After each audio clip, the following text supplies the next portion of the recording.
They feel that all that's going to happen or that a million eyes are going to be on them because of the mistakes they've made. Church, I believe that we as Second Baptists are not that way. I believe that more and more, day by day, moment by moment, second by second, because there has been a change in our lives. There's been a change in our atmosphere. There has been a change in the way we go about business as a church. And the only business the church has is soul business. And because that's the only business that we are in, it must be declared from this place right now that the only thing we should worry about as a congregation is making certain that those that come our way know beyond a shadow of a doubt that here they can find restoration for their souls. It should be here that you can come to get your heart healed.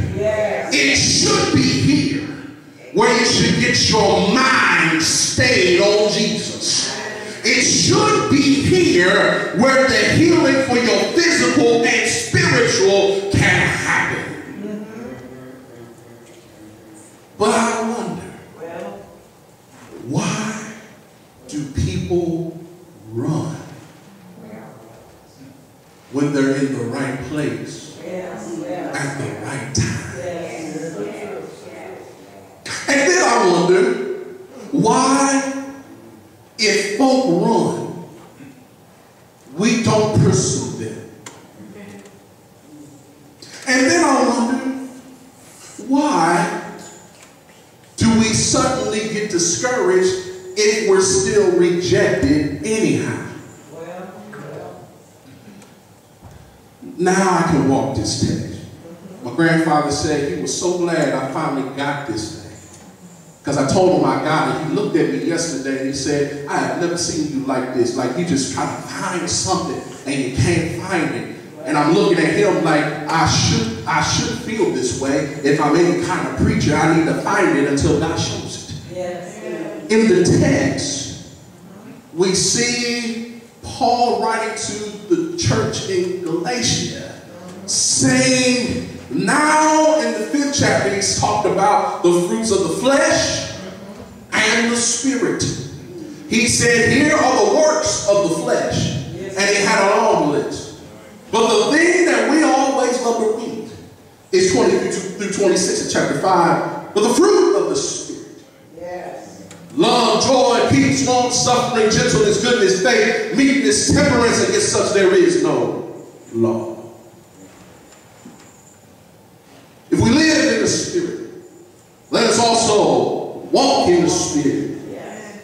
Let us not be desirous of vainglory, provoking one another, envying one another. We read it, we love it, we shout off of it. But it's chapter 6 that makes that stuff work. Because he starts off chapter 6 by saying, now that I told you what you need to have, and what you need to do, here is the practical application. My friends, here's the challenge. If a brother or sister be overtaken in a fault, ye that are spiritual. Let me stop there. Ye that are spiritual. It said that there are certain identifying markers to show that you are living by the Spirit. Which means this: we are obligated as children of God not to function off of our feelings. That's right. Let me say that again. We are obligated, if we live by the Spirit, not to function off of our feelings. Can I be truthful? When folks say stuff about me, yeah, it annoys me. I don't care Some things people think are in jest, they do bother me. Let me say this. For every fat joke I've ever heard, I did have to learn how to be patient and wait on God. Because if they really wanted to say it to my face, my feelings would suggest that I could take these 5 fingers, put them together, and knock their teeth out. Those are feelings. But we don't function off of feelings if we live in the Spirit. Now, I'm using an example. They call me something, I do something about it, and I have the evidence that things are changing. But people still will keep on talking. So what do I do? Do I stop getting myself in shape because folk talk? Or do I function by the Spirit and say, my body is the temple of God? And because it is, there is work to do. Y'all caught that? There is a way to deal with people that does not tap into how you feel. Because if you deal with your feelings, then you're going to miss God in the details of how he's going to use you in that moment.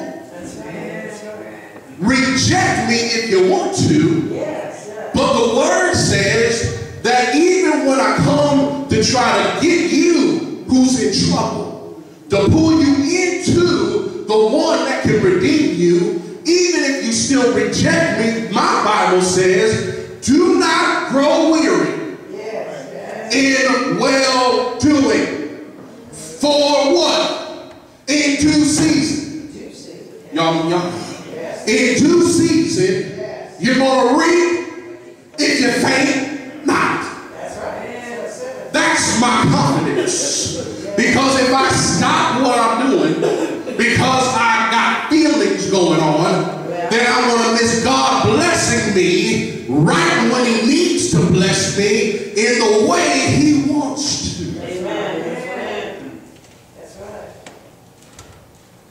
He says, spiritual folk restore. Spiritual people are spiritually mature. That means you don't have to pass around the gossip train. That's right. That's right.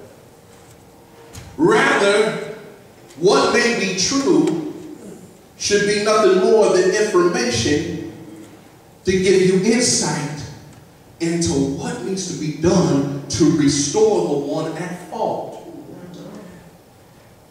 Have you ever been around somebody and all you saw was the visible issue, but because you didn't take time to talk to them, you couldn't realize that there was a deeper issue?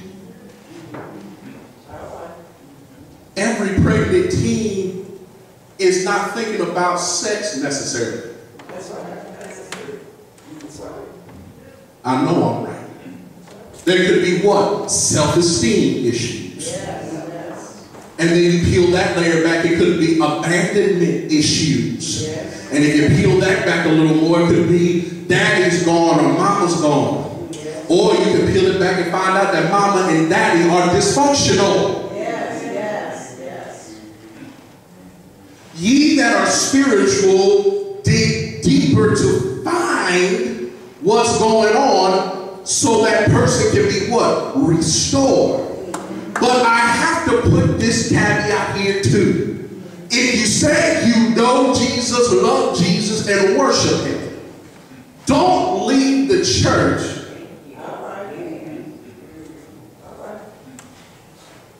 because somebody who was not spiritual did not connect with you. Can I teach this a little bit? If you have a relationship with Jesus Christ,